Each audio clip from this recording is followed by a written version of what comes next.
অন্তঃসত্ত্বা স্ত্রীকে নিয়ে ঈদে বাড়ি ফেরা হইল না সোহেলের। দুই লঞ্চের চাপে বিখণ্ড হয়ে পড়ে আছে তার নিথর দেহ এবং মুহূর্তেই নেমে গেল একটি তরুণ প্রাণ। আহা, কি হৃদয় বিতরক দৃশ্য! যে দৃশ্যটা নিজের চোখে দেখার সাহস নেই অনেকেরই। চোখের সামনে মানুষ কষ্ট পাচ্ছে আর চারপাশে শুধু চিৎকার আর হাহাকার। রাজধানীর সদরঘাট, যেখানে প্রতিদিন হাজারো মানুষের স্বপ্ন নিয়ে ঘরে ফেলে, সেই জায়গাটায় হঠাৎ পরিণত হলো মৃত্যুপুরীতে।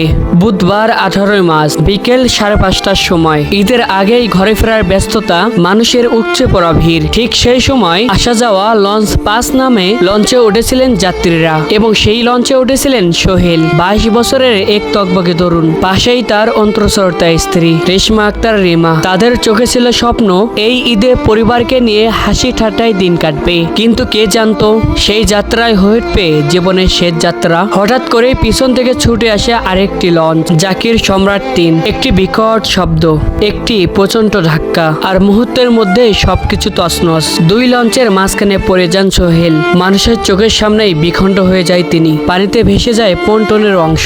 চারপাশে শুধু চিৎকার, বাঁচাও বাঁচাও। কিন্তু সেই চিৎকার সোহেলকে আর ফিরে আনতে পারেনি। তার স্ত্রী অন্তঃসত্ত্বা অসহায়, গুরুতর অবস্থায় পড়েছিলেন তিনি। হয়তো তখনও বিশ্বাস করতে পারছিলেন না, যার হাত ধরে বাড়ি ফিরছিলেন সেই মানুষটাই আর দুনিয়াতে নেই, চলে গেছে না ফেরার দেশে। শুধু তাই নয়, এই ধাক্কায় ছিটকে পড়ে গেছে নদীতে কতজন মানুষ এবং তাদের মধ্যে অনেকে নিখোঁজ এবং অনেকে আহত হয়ে আছে। স্বজনরা ছুটছে এক জায়গা থেকে আরেক জায়গায়। কারো ভাই নেই, কারো বাবা নেই, কারো আবার স্বামী নেই। এ যেন এক বিভীষিকাময় দৃশ্য, যেখানে কয়েক সেকেন্ডেই সবকিছুই শেষ হয়ে যায়। ঘটনার পরপরই ছুটে আসে নৌ পুলিশ, ফায়ার সার্ভিস, উদ্ধার কাজ শুরু করে দেয়। সকল ডুবুরিরা নামে নদীতে, কিন্তু অন্ধকার নেমে আসায় আর পর্যাপ্ত সরঞ্জামের অভাবে সাময়িকভাবে বদ্ধ রাখতে হয় সে উদ্ধার অভিযান। প্রশাসনের পক্ষ থেকে জানানো হয়েছে এই ঘটনায় একজন নিহত, কয়েকজন আহত এবং নিখোঁজ রয়েছেন। আহত রেশমা আক্তার রেমাকে ভর্তি করা হয়েছে